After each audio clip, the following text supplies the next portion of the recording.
nothing physical. You guys just arguing back and forth verbally? Yeah.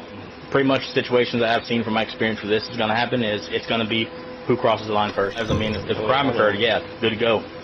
But if what? A crime? A crime occurred. So if she slapped across the face and you got claw marks and a red handprint on your cheek, that's different.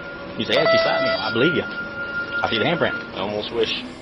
This is 33-year-old Colin Turner, and he has no idea these are the last 5 hours of his life. His wife, Bree Kuhn, is planning something horrifying. Sheriff's Office Emergency. Hi, you guys have been out to my house twice today, and then most recently the deputy talked my wife into letting me in the house, and then she locked me in the garage and tried to break my arm when I was trying to get back inside. They got me locked in the garage because earlier she broke both of the big doors, and then when I came out here to fix it after getting in the house earlier, she locked the door behind me. And when I tried to... What was that? You just shot me! Oh, I'm shooting at somebody. She's driving. She just shot him. Sir, are you there?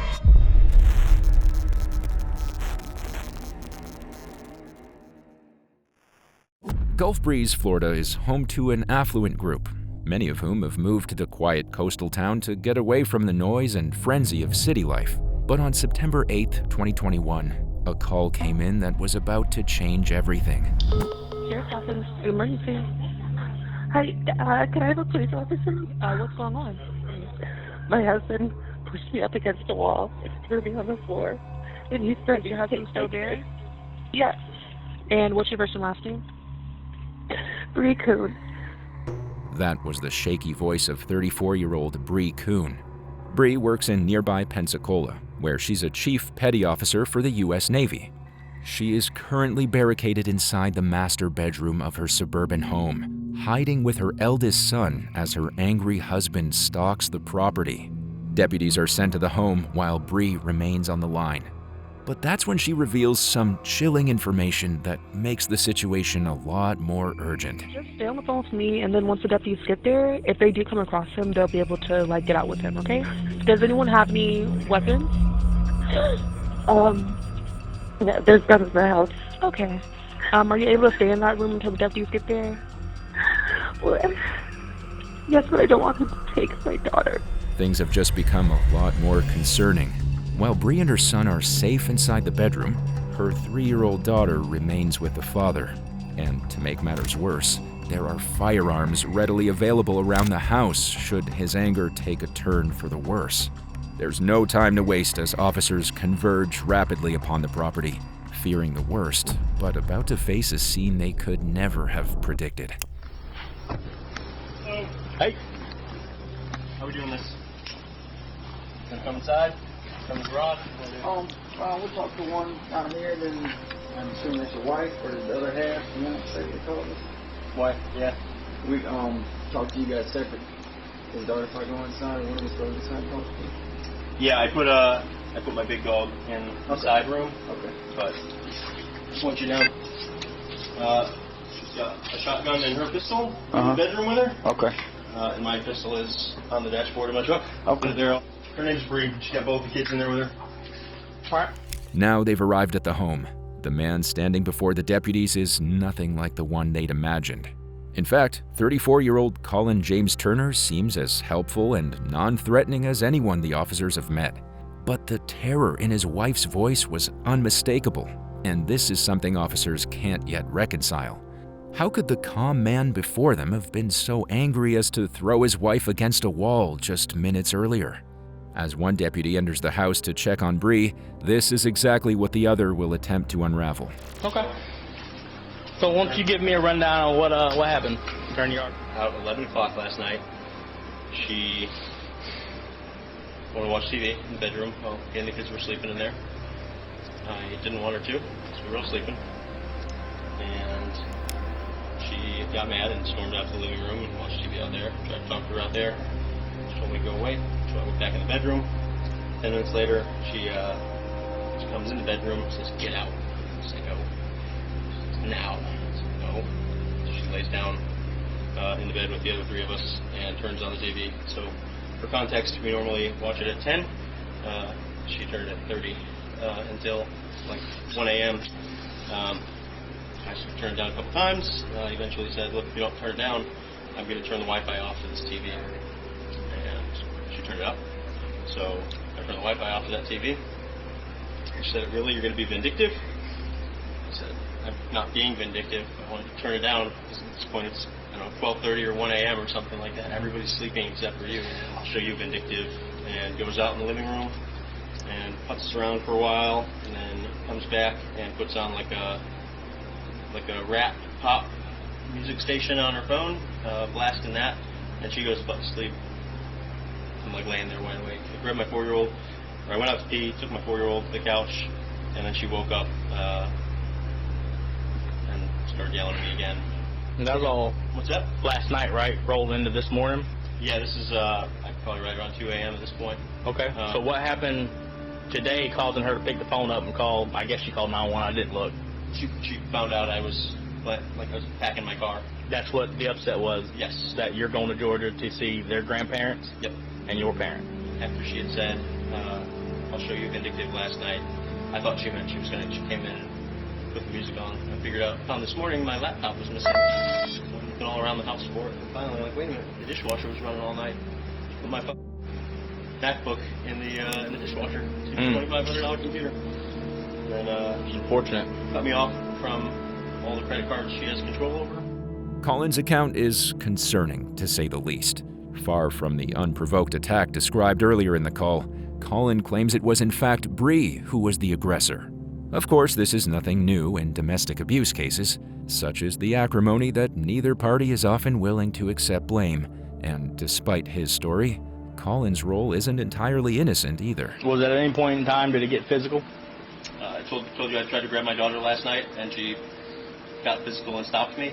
So I backed off at that point. That kind of allegation is the last thing I need. It's not healthy for the kids to be around it. She's made repeated comments to the kids, the 3 and 4-year-old, since, today. So the police are coming to save us because Daddy hurt Mommy. At this moment in time, now the confrontation seems to have passed. The cops' primary goal is to ensure the safety of all at the residence. With firearms dotted around the property, the volatile environment poses a danger, especially to the young children who are present. These firearms belong to both Bree and Colin, the latter of whom has extensive experience with weaponry, since he, like his wife, comes from a military background. During his 20s, he served as a U.S. Marine, becoming a stay-at-home dad once his kids were born a few years ago. It appears that both parents love their children fiercely, though they evidently don't always see eye to eye on what is best for them. As it turns out, this may have been the reason the altercation broke out in the first place. She called you right now because she figured out that I want to take my kids to my parents' house in Georgia for her, and I to have more for me. I guess me to have a break from her. A little bit of backstory: in March, she tried to kill herself and did inpatient. After she was inpatient, and then she was outpatient group for a while. She got kicked out of that group, and then went back in. They acted a second time for suicidal ideations. And there she was diagnosed with borderline personality disorder. Are you familiar? Mm-hmm. So she was diagnosed with borderline personality disorder in March or April. Got kicked out of her first therapy group, got kicked out of her second therapy group, and she skipped her last 2 individual therapies. With Colin's concerning allegations in mind, the officers prepare to bring their check to a close. Bree is safe and Colin is under control. They're each handed witness statements before officers move out, hoping this will be the last they hear from them. However, Colin's words have planted a worrying seed in the deputies' minds that nags at them as they make their way back to the station. If Colin is to be believed and Bree is as unstable as he claims, they can't help but wonder whether they've left the home as safe and sound as they imagined. Whatever the outcome, one thing seems certain. This isn't the last time they'll be speaking with this precarious couple. Sheriff's Office, Mexico. Is my wife allowed to not let me come in my own house? Is that legal? I'm not sure what you're referencing. My wife has locked all the doors and said I'm not allowed to come in. Just 4 hours later, the peace is broken, and a deputy is sent back to the home. This time, Bree is present outside. Hello. here. Yes, sir, indeed. What can I do for you? I'm Deputy Lynn with Nurse County Sheriff's Office. Hey, my wife won't let me in my house. Okay, is this over a wife? domestic dispute. Yep. Okay, can I talk to you over here? Can I have my daughter, please? Hey, can I just have you wait right there for just one moment, okay? Not right now. Hold on. Just one second. We'll get this figured out, okay? All right, so what's going on today, sir? So she's got mental health stuff going on. I was trying to leave for Georgia to get a break from her for me and the kids earlier today, and then she called you guys. And when I was talking to you guys, she took my photo ID, all my access to money and everything, and then took the kids inside and locked me out. So I've been locked outside in my driveway for the last couple hours. She wanted to take Lainey back inside. Lainey Lainey started screaming that she doesn't want to go inside without Daddy. And then she wants Lainey to go outside without Daddy. So. And so here we are? So here we are. Yeah, so she's not allowed to stop me from entering my house? If it's your house and you still live here, by all means, you got to enter your home however you got to enter your home. 10-4. Make sense? Yeah, so she's allowed to change the locks and I'm allowed to break a window, is that what you're saying? I'm not telling you to break a window. If you want to tear it, I mean, it's your property. Okay. All right, just give me 1 second, okay? Let me talk to her and see what's going on. Do you mind if I step over? Talk to you? Okay. Hey, so if you can talk over here. I don't, want arguing back and forth. No, so. it's Okay, so I'm Deputy Lynn with Nurse County Sheriff's Office, as I said earlier. So what's going on today? Well, you guys were out here earlier. Federal Unit 215, 10-4 check. I'm 10-4, thank you. I was trying to take my kids to Georgia. Okay. Are they your kids or are they yours and his? These two, well, the small ones are mine and his. Okay. And so he's wanting to take them to Georgia? Yeah, I was talking to him about wanting a divorce, so he said that he's going to take the kids to Georgia, and he can because we're still married. Okay. Yeah. We got into an argument about it. He pushed me up against the wall. He threw me onto the floor in the bathroom, and that's when I called the police earlier today. They came out, did, whatever they could do, which wasn't really anything. And then I locked him out. Despite admitting to locking him out, under Florida law, police are reluctant to intervene in domestic affairs, especially when they appear as petty as this. Okay, sir. You're good to go. She's going to let you back inside with the kid. Cool. All right. We just, like I said, let's just try not to nitpick at each other, okay? I mean, I'm not saying you are, but we got to come to a resolution on it. Yeah. Okay? Yeah, all right. All right. I appreciate you, sir. Yeah, thank you. Yes, sir. And if you get anything and you need us, just let me know. Yes, sir. Once again, the police arrive and leave, having resolved the dispute, but not the underlying issues. However, while talking to Bree, the officer uncovers something crucial. She and Colin had been discussing divorce before the incident. And what's more, the relationship between them has become so toxic that Colin has made reports to Bree's command over in Pensacola that she's been emotionally abusing him. Naturally, the thoughts of all at the scene are with the children, but the couple have proven incapable of protecting them from their issues. So, as the second deputy leaves the home, he does so with the same bitter feeling as his colleagues. Something in this household is rotten to the core, and the simmering arrangement looks set to boil over at any moment. But as the day ticks on into evening, no one is aware of just how vindictive the final act of revenge will be. Sheriff's Office emergency. Hi, you guys have been out to my house twice today, and then most recently the deputy talked my wife into letting me in the house, and then she locked me in the garage and tried to break my arm when I was trying to get back inside. They got me locked in the garage because earlier she broke both of the big doors, and then when I came out here to fix it after getting in the house earlier, she locked the door behind me. And then when I tried to... What was that? He just got me. Oh, shooting at me. Somebody. She's driving. She just shot him. Sir, are you there?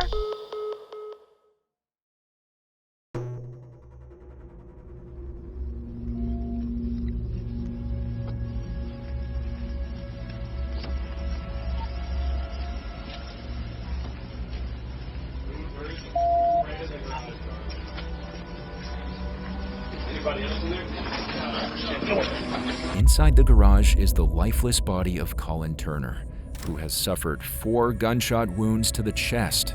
His chances are less than slim, but the officers still face a race to get control of the crime scene before any evidence or perpetrator escapes them. They quickly secure the scene as more squad cars make their way to the home.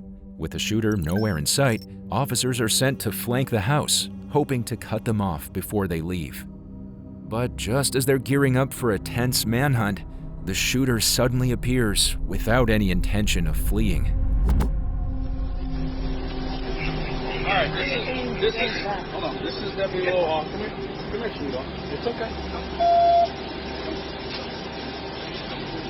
Are you in shock? Well, do me a favor. Can you, they're working on him right now. Okay. I need you to go with this deputy, have her see your car. She's going to hang out with you. Okay, great. I'll get an EMS to come check her out. She's the shooter. I'll get it. We're going to search you, okay? Hold on to your hand real fast, okay?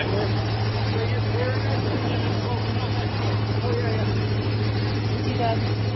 I don't know yet, ma'am. I just got here. Are the kids in the house? No, they're with the neighbor.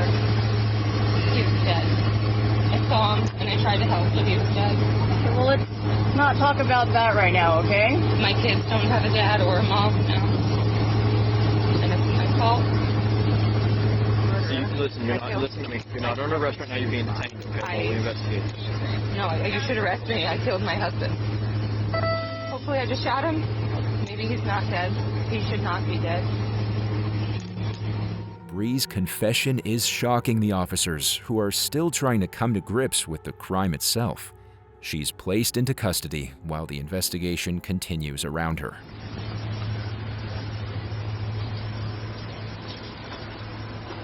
He's underneath it. Pinto went in and covered him up. So we cleared the house. Her kid is over here somewhere. We'll find out. Okay. Major said guns in the kitchen. A firearm is indeed discovered in the kitchen, a .40 caliber handgun, and 3 shell casings are recovered in the inner leading doorway between the house and garage. The checks that follow are largely procedural. With a murder weapon and a suspect confessing to the crime in custody, the guilt in this case is effectively wrapped up already. It appears that Bree had entered the garage through the inner leading door, unloading 4 shots into her husband and leaving him dying in a pool of his own blood. What's more, Colin's calm demeanor on the phone rules out the possibility of defensive action. Bree entered the garage in which she had locked him, killing him in cold blood before he could comprehend what was happening. However, this is far from the most sobering aspect of Bree's act. While she claims her 2 youngest children had been taken to a neighbor's house at the time of the killing, Bree's 12-year-old daughter was present at the scene when her stepfather died. Whether she saw the fatal act, it remains to be known, but Bree was witnessed apologizing to her in the driveway, claiming that everything would be okay. The crime scene draws to a close as Bree's transported off to a jail cell, where she'll await questioning later that evening. Although her guilt appears beyond doubt, investigators still have a couple of problems they need to work out. Firstly, could their visits to the home have prevented the violence to come? If so, how was it that Bree and Colin were left alone to work out their issues in this fatal manner? However, one question stands above all others. What was the final straw that sent Bree into her frenzy? And could it have been avoided? As they proceed with their investigation, they'll uncover far more than they bargained for, taking a look inside an unstable mind to find a mother and a senior military officer who had been teetering on the brink far longer than anyone could have known. Just kind of walk me through today. I know we got called out there a couple times, so just walk me through Bree's eyes. He pushed me up against the doorway, and then when we were in the bathroom, he threw me on the ground and said nobody would believe me because I was a crazy bitch. Over 9 hours on from the first time police visited Bree and Colin's home, Bree has been placed in an interrogation room where investigators hope she will repeat her earlier confession. However, her allegations of abuse against Colin have persisted, and if anything, Bree appears to be justifying her actions. He told them that I have mental health issues and that he doesn't trust me to leave me alone with the kids. I told him that I wanted a divorce. So he was just trying to take the kids. As it turns out, Bree had set appointments with divorce lawyers for later that week, leading to the standoff over child custody that ensued. That said, her story has been deliberately cut short, and as officers press her to continue, the truth behind her loss of control begins to unravel in a manner no one could have foreseen. What happened after the law enforcement left the second time? I don't remember. I don't remember.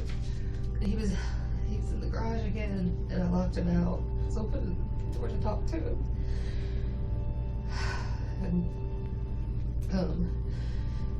he tried coming in, so I blocked the door, and he kicked my foot and was trying to push to go to the door. And I was trying to keep him out. I don't. And then I shot him. But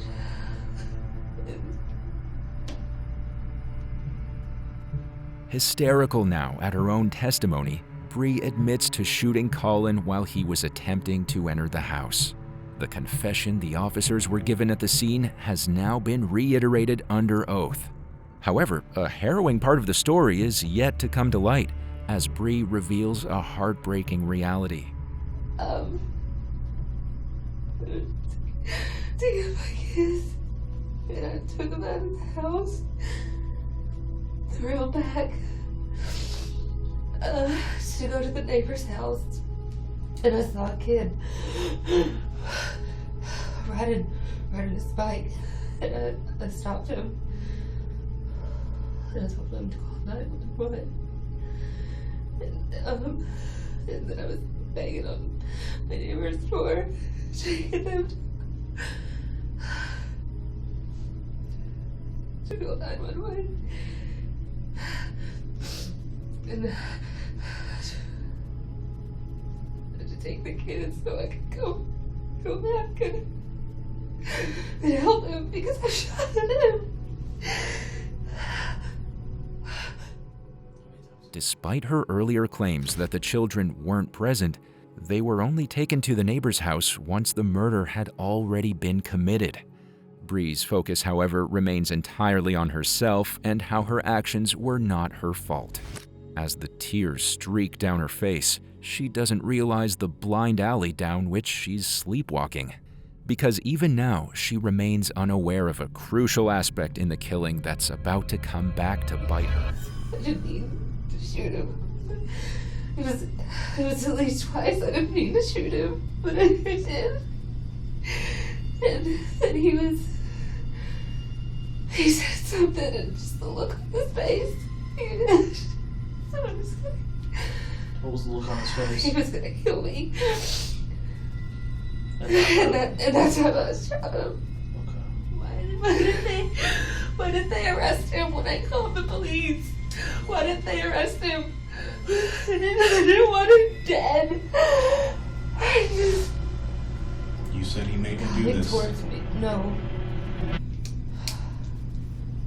I didn't say that, and I don't want to answer any more questions. I want to talk to my dad. Bree, he was on the phone with 911 when this happened. Okay, so we have an audio recording of when this happened and what was going on. The only thing that we have on that recording is your husband talking to our dispatch saying that you locked him in the garage. Your husband is calm. Okay, and then the second later, the door opens, one shot goes off. He tells our dispatch, she just shot me. About 5 more seconds go by, and 3 more shots go off.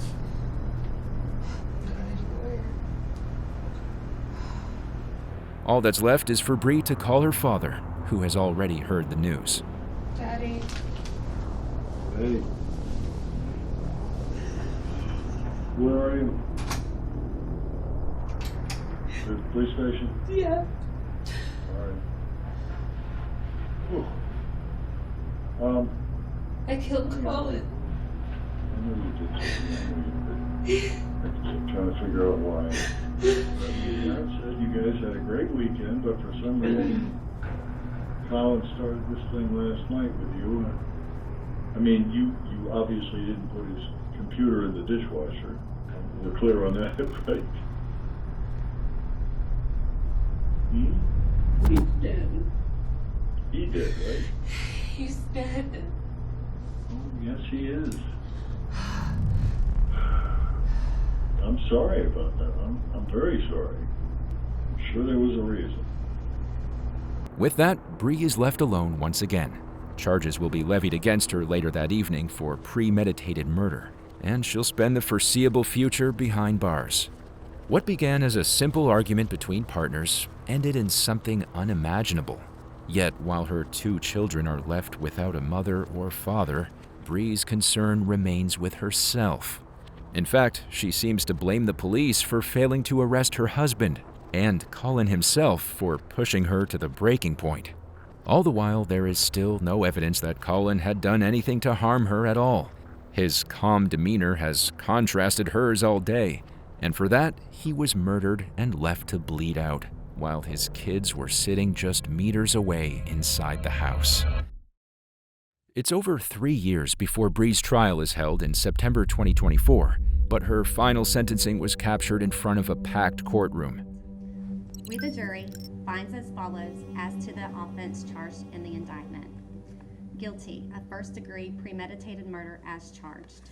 Bree's defense rested on her claims of battered spouse syndrome, but this fell flat after her brother refused to testify on her behalf. In any case, since no signs of battery were found on Bree's body, there was nothing to suggest Colin had done anything to harm her. However, one final piece of damning evidence was yet to come to light, and it took the testimony of Bree's ex-husband, Hardy Joyner, to unearth it. Now, on the day of the shooting, did you have any contact with Mr. Colin Turner? Yes, sir, I did. And how did that contact come about? He texted me, initiated a conversation with me about an argument that him and Bree were having. And can you read the first message that Colin sent you that day? Yes, sir. Hey, man, Bree's losing it. She ran my laptop through the dishwasher last night because I turned the Wi-Fi off.